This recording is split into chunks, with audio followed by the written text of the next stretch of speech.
माँ, माँ, मुझे बहुत भूख लगी है, प्यास भी बहुत लगी है और मैं थक भी बहुत गया हूँ। अगर तुम थोड़ा और चली तो मैं मर जाऊंगा।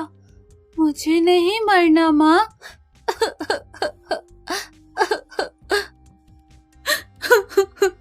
ये कहानी है गरीब रमा की, जिसने एक बकरी रखी है, छम छम बकरी, जो बहुत ही प्यारी बकरी है। रमा का पति किशन बहुत ही बेकार इंसान है, हर समय नशे में डूबा रहता है।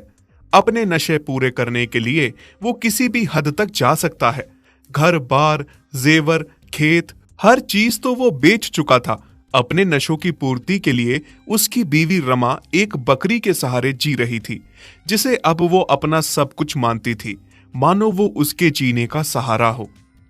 रमा, अरे ओ रमा, थोड़ा पैसे दे दो, मुझे बहुत जरूरत है। हाँ हाँ, पता है तुम्हारी जरूरतों का। कौन सी जरूरतें हैं? नशे करने के अलावा तुम्हें कुछ और आता है क्या? जैसे तुम हो, शायद इसीलिए भगवान ने हमें औलाद का सुख नहीं दिया। चिंता क्यों करती हो? बच्चे भी हो जाएंगे। पहले तुम थोड़े पैसे दे दो, मुझे बहुत जरूरत है। अब से तुम्हें कोई पैसे नहीं दूंगी, जाओ और खुद कमाओ।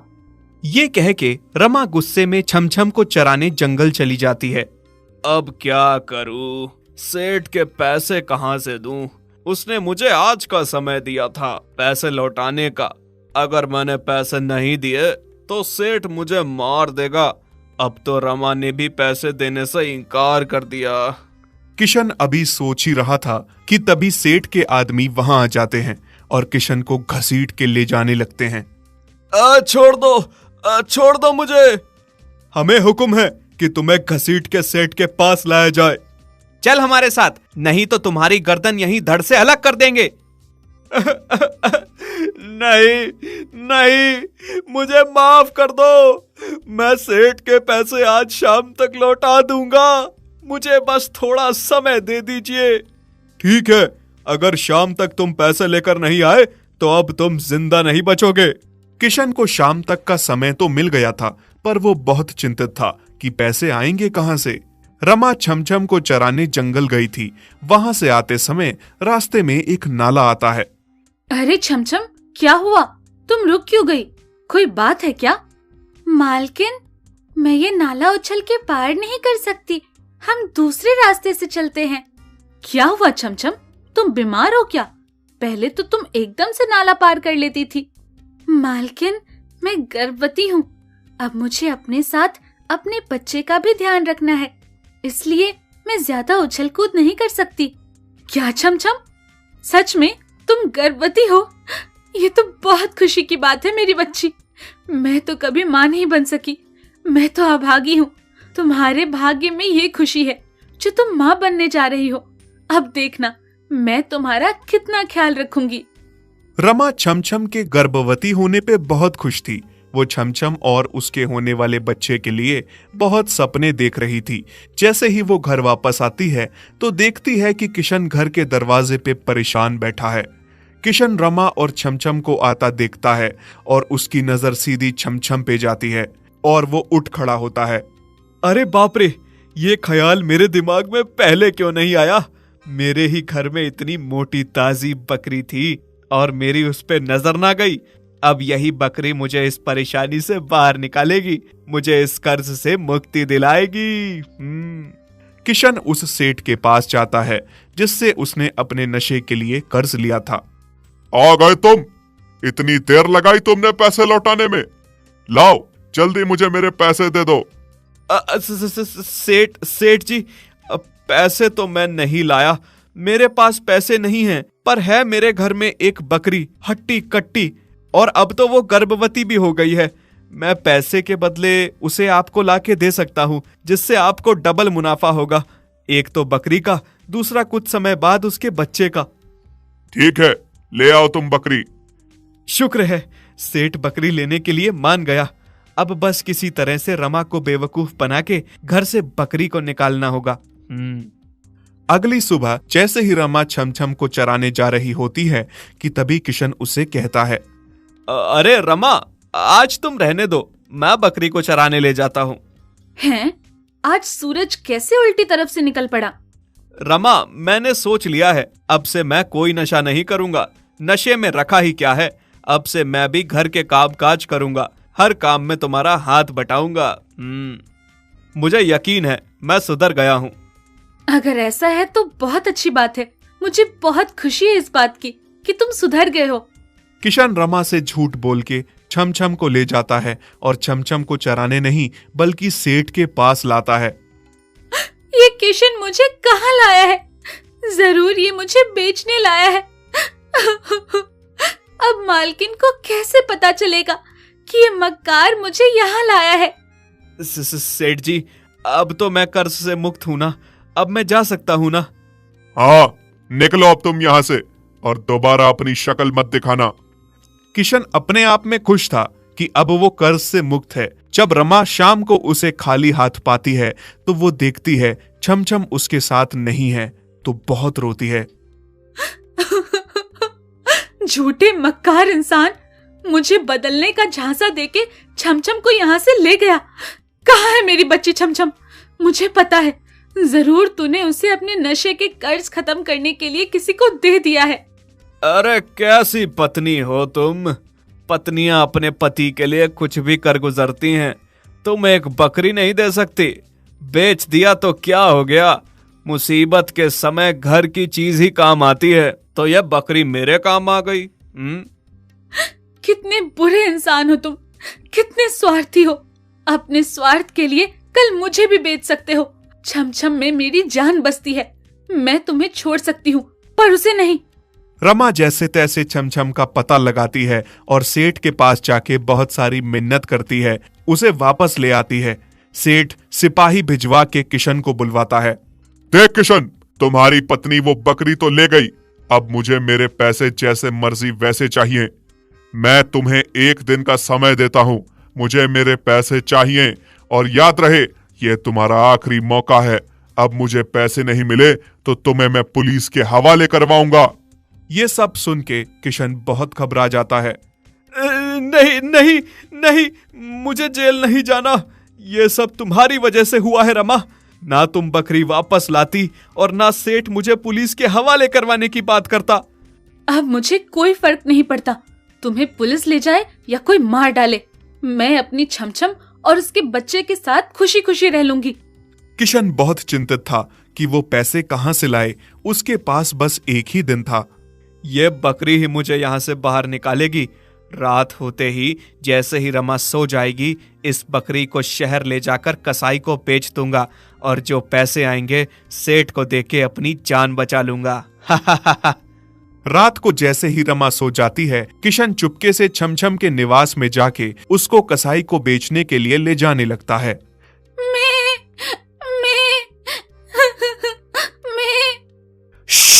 चुप हो जा बकरी, नहीं तो मैं तेरे पेट में पल रहे बच्चे को मार दूंगा। चुपचाप मेरे साथ चल। छमछम बहुत डर जाती है और जैसे किशन कहता है वैसा ही करती है।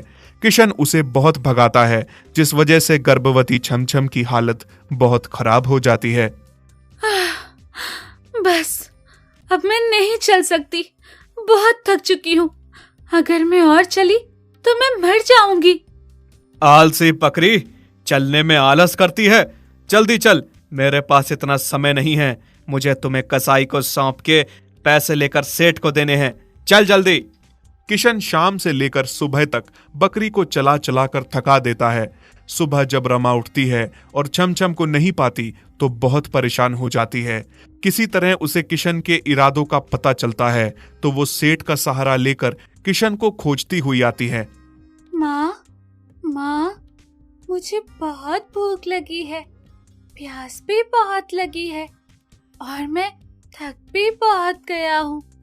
अगर तुम थोड़ा और चली तो मैं मर जाऊंगा। मुझे नहीं मरना माँ।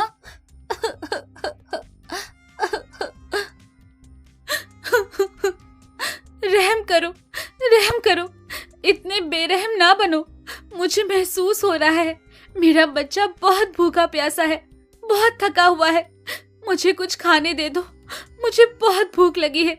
मैं थोड़ा और चली तो मर जाऊंगी, रहम करो। लगता है तू ऐसे नहीं मानेगी। किशन जोर जोर से छमछम को मारने लगता है। छमछम गिर के बेहोश हो गई। उसी समय रमा सेठ और सेठ के सिपाही भी वहां पहुंच जाते हैं और सेठ के कहने पे सिपाही किशन को बंदी बना लेते हैं। छमछम उठो, छमछम मैं आ गई हूँ, अब तुम्हें कुछ नहीं होगा। क्रूर इंसान, तू अपने मतलब के लिए किसी भी हद से गुजर सकता है, किसी मासूम बेजुबान जानवर तक की भी बलि दे सकता है। तेरे जैसा इंसान इस समाज में रहने लायक नहीं है। सेठ जी, इस आदमी को कड़ी सी कड़ी सजा मिलनी चाहिए। मुझे इसकी कोई जरूरत नहीं है, इससे मेरी आंखों से दूर करिए। सेठ किशन को पुलिस के हवाले करवा देता है। रमा छमछम को घर ले जाती है, उसकी देखभाल करती है, जिससे छमछम और उसका बच्चा बिल्कुल स्वस्थ हो जाते हैं। रमा छमछम और उसके बच्चे के साथ खुश रहती है। नंदू के घर में एक काले रंग की बकरी है जिसका नाम मही है। उसके 2 छोटे छोटे बच्चे थे जो बड़े ही चुलबुले थे। नंदू की बेटी उन बच्चों के साथ खूब मस्ती करती थी, पर नंदू बहुत ही गरीब था। उसके पास इतने पैसे नहीं होते कि वो अपने परिवार को अच्छा खाना पीना खिला सके। रूखा सूखा ही सही, पर अपने परिवार को एक समय का खाना खिला ही लेता था वो। इस बात से उसकी पत्नी उससे हमेशा चिढ़ी रहती थी कि वो उन्हें अच्छा खाना नहीं खिला पाता। अरे क्या तुम हमेशा इस बकरी और इसके मेमने पे अपना समय बर्बाद करते फिरते हो? हमेशा इसकी सेवा में लगे रहते हो। इतनी सेवा कभी तुमने अपने परिवार की नहीं की। बस अब बहुत हो गई। इनकी खातिरदारी छोड़ो और जाकर कुछ अच्छा सा काम धंधा कर लो, जिससे घर में धन आए और हम भी लोगों की तरह कुछ अच्छा अच्छा खा सके। ना जाने तुम्हें क्या दिक्कत है इन बेजुबान जानवरों से। तुम कुछ भी कह लो, मैं इनकी सेवा करना नहीं छोड़ सकता। अगर हम जानवरों की सेवा करेंगे ना, तो इससे हमें बहुत सुख प्राप्त होगा। और रही अच्छे अच्छे खाने की बात, तो जितना मैं कर पाता हूँ उतना ही खिला देता हूँ। और भाग्यवान, तुम चिंता ना करो, धीरे धीरे सब ठीक हो जाएगा। हमारा भी समय बदलेगा। नंदू और उसकी बेटी को मही और उसके बच्चों से बहुत प्यार था, पर उसकी बीवी को मही एक आंख भी नहीं सुहाती थी। फिर एक दिन की बात है, नंदू की बीवी खेत जा रही थी कि तभी उसे पड़ोसी के घर से खाने की अच्छी अच्छी खुशबू आने लगी और वो रुक के खुशबू लेने लगती है। आहा, पड़ोसी के घर से कितनी अच्छी खुशबू आ रही है खाने की। कैसी किस्मत पाई है मैंने, कभी भी अच्छा खाना नहीं मिला खाने को। भगवान ऐसा निकम्मा पति किसी को भी ना दे जो अपनी बीवी को अच्छा खाना भी ना खिला पाए। ऐसा करती हूँ, थोड़ी देर यहीं रुक के खुशबू सूंघ लेती हूँ। नंदू की पत्नी वहीं बैठ के खाने की खुशबू लेने लगती है। तभी अमीर पड़ोसी बाहर आता है और उस पे खूब चिल्लाता है, तुम क्या मेरे घर की ताका झाकी कर रही हो? चोरी करने का तो नहीं सोच रही हो ना? नहीं नहीं, मैं चोर नहीं हूँ। चलो चलो निकलो यहाँ से। पड़ोसी नंदू की बीवी को वहां से निकाल देता है। फिर कुछ ही दिन बाद उस पड़ोसी की बीवी बहुत बीमार हो जाती है। वो अपनी पत्नी को बड़े तांत्रिक के पास ले जाता है और झाड़ फूक करवाता है, पर उसकी पत्नी सही नहीं होती। तभी एक तांत्रिक सेठ को बताता है कि उसकी पत्नी तभी ठीक हो सकती है जब वो एक बहुत बड़ी पूजा कराएगा जिसमें एक काली बकरी की बलि लगेगी। जल्दी से जल्दी वो काली बकरी का इंतजाम करे।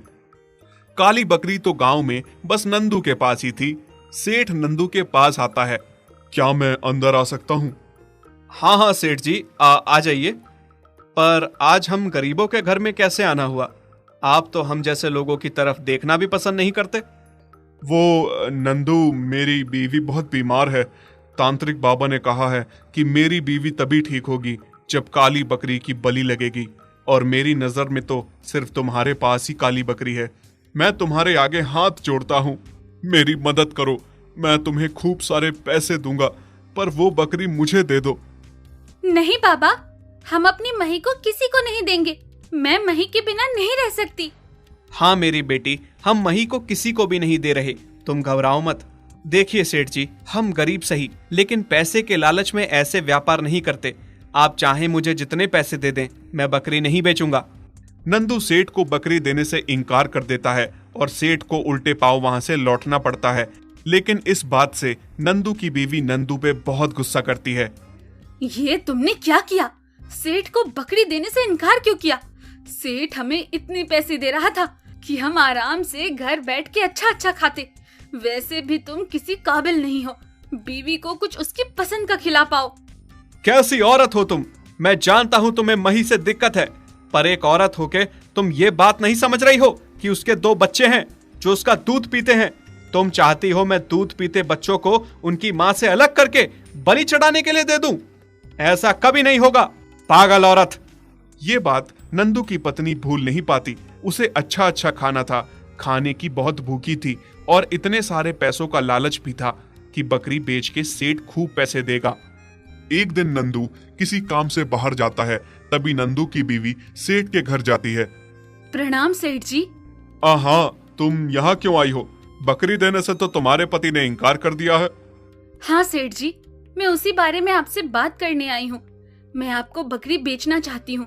अभी मेरे पति और बेटी घर पे नहीं है। आप आके बकरी ले जाइए। बस जो भाव आप दे रहे थे उसका दुगना दे दीजिए। 2 गुना नहीं, मैं तुम्हें 4 गुना भाव दूंगा। बस बकरी दे दो। सेठ नंदू की बीवी को खूब सारे पैसे देता है, जिससे देख के नंदू की बीवी की आंखें फट जाती हैं और वो खुशी से पागल हो जाती है। फिर सेठ नंदू की बीवी के साथ मही को लेने उसके घर जाता है। उस समय मही अपने बच्चों को दूध पिला रही होती है।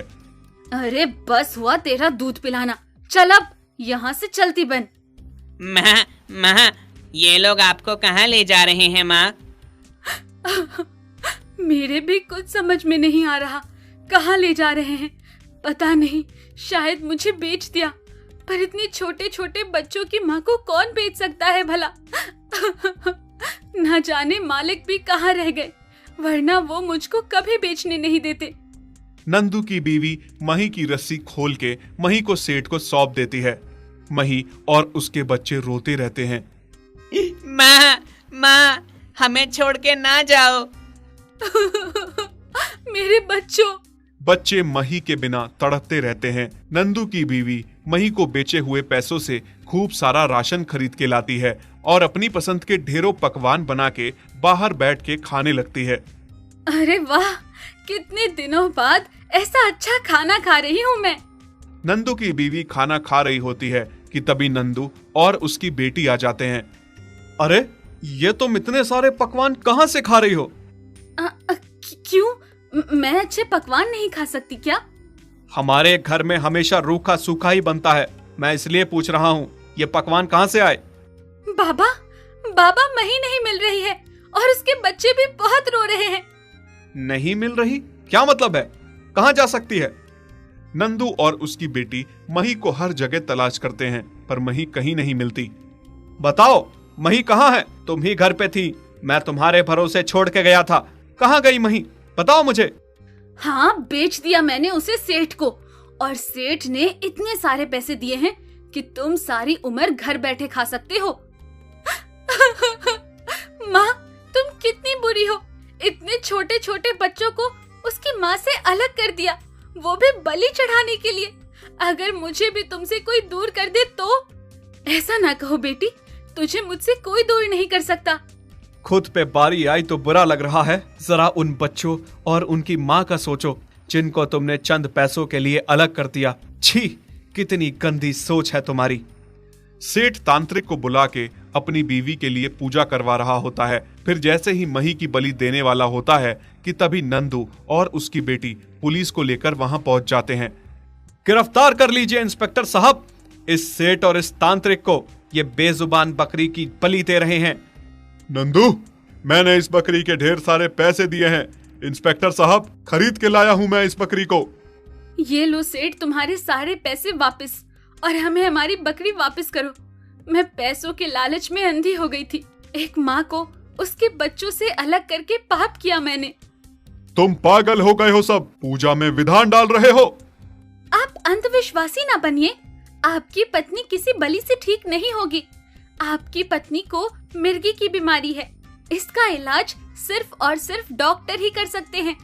हाँ सेठ, इस बीमारी का इलाज बस डॉक्टर ही कर सकते हैं। तुम कितनी भी बलियां लगा लो, तुम्हारी पत्नी कभी ठीक नहीं हो सकती। सेठ, तुम्हारी पत्नी कैसे ठीक होगी जब तुम दूध पीने वाले बच्चों से उनकी माँ को छीन के उसकी बलि लगाओगे? अंधविश्वास से बाहर निकलो और अच्छे से डॉक्टर से अपनी बीवी का इलाज करवाओ। सबकी बात का सेठ पर असर होता है और वो बहुत शर्मिंदा होता है। कितना गलत करने जा रहा था मैं आज।